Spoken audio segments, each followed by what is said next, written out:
За hi guys, энэ удаагийн бичлэгээр Хятадын Гуанчжоу хотод байрлах үнгүү хийж болох зүйлсийн мэдээллийг бол хүргэхэд бол бэлэн болсон байгаа тань. За ингээд бичлэг рүү орохын өмнө лайк болон subscribe дарцгаарай. За ингээд бичлэг орцгоё. За хамгийн ихний сонгож авсан газар бол UK Park гэдэг нэртэй бол газар байгаа тань. Хэрвээ та Гуанчжууд үнгүү хийж болох зүйлсүүдээс нэгийг сонгох юм бол би бол танд энэ газрыг бол одоо санал болгох болно. Энэ бол үнэхээр одоо гоё ногоон тийм парк байдаг. За энэ парк болохоор хотынхон төвд байдаг. Тэгсэн мөртлөө ер нь парк руу ороод нэг 10 минут алхасны дараачаас эхлээл чив чимээгүй болчдөг. За тэгээд ногоон мод, нуур, алхахад үнэхээр тухтай гоё хийсэн тэр замууд маш гоё мэдрэмжийг бол танд өгнө. Яг л юм хотын их хотоос гараад яг юм хөдөө ирсэн юм шиг байгаль дундуур алхаж байгаа яг юм онгон зилүүд газар явж байгаа ч юм шиг баг мэдрэмж өгөхөөр тийм намгүн болдог парк байгаа. За тухайн парк нь Гуанчжоу хотынхоо өөрөө бэлэгдэл одоо болсон тийм түүхэн уур амьсгалтай. За дээрэс нь одоо Гуанчжоуч амьдардаг хүмүүс өглөө болон ирж гүйдэг, орой болгон ч дасгалаа хийдэг, хүүхдүүд тоглодог тийм одоо маш гоё одоо энергитэй тийм газраа гэж ер нь бол ойлгоход гимгүү. За тэгээ ялангуяа та ингээ Гуанчжоутоор өдөржингөө хийсээд, шопинг хийгээд, юмнуудыг үзээд, төгжрэлд ороод, за тэгээ орой хоолоо идчихэд яг энэ газар ирээд алхахад бол маш сайхан амралтыг бол авах боломжтой тийм парк байна. За хоёр дахь нь бол Эша Исланд гэдэг нэртэй бол газар байдаг. За Гуанчжууд ер нь оройн цагаар нэлээд тийм тайван тэгээд тийм цэвэрхэн дээрс нь бас аюу гой зураг авах боломжтой тийм газар хайж байгаа бол яг энэ газар бол нэлээд гоё сонголт бол болж өгнө.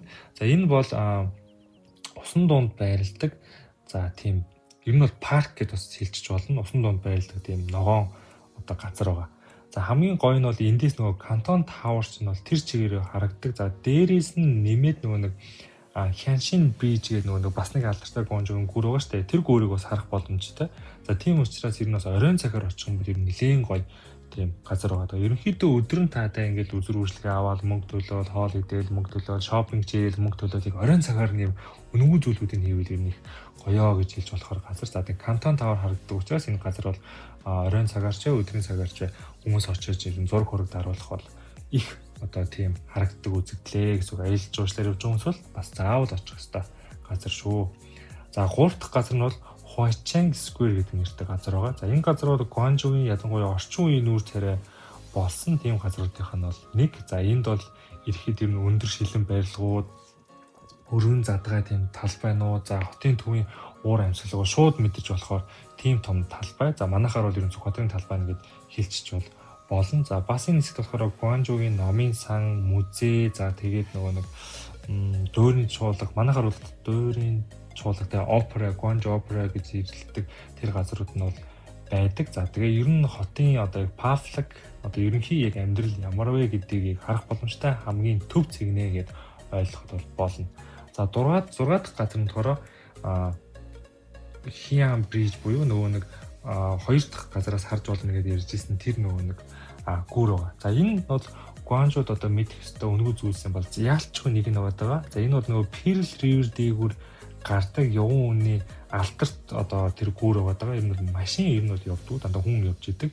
За тэгээд түүнээс гадна одоо Гуанчжоугийн нөгөө нэг Canton Tower, за тэгээд энэ Pearl-үүдийг нэг одоо гүрэн дээрээс харах, за очиж зураг өргөө даруулах, за мөн бас стрит фуд идэх боломжтой тийм нэлийн гоё газар гэж хэлж болно. За тэгээд гүүрэн дээр найз охинтойгоо ч юм уу хайрт хүнтэйгээ алхахад ер нь бол нэлийн тийм тохиромжтой, бас оройн цагаар очиход нэлийн тийм гоё гүүрэн гэрлүүд цад гоё болчдөг тийм газар байна.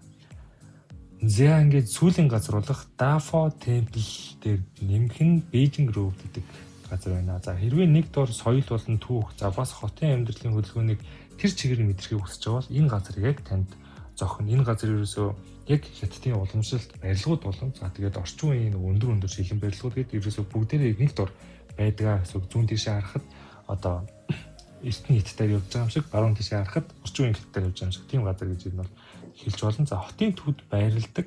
Тэгсэн мөртлөө одоо дотгошоо орчхоо тийм тайван нам гүн уур амьсгалтай болцдог.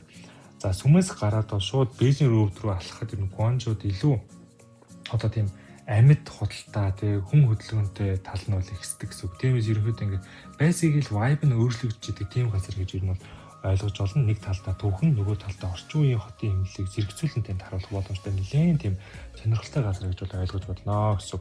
За ингээд энэ удаагийн бичлэг нь бол энэ хүрээд бол дуусч байна. Дараагийн бичлэгээр уулзлаа. Түр баяртай. Лайк болон subscribe дарцгаарай. Bye guys.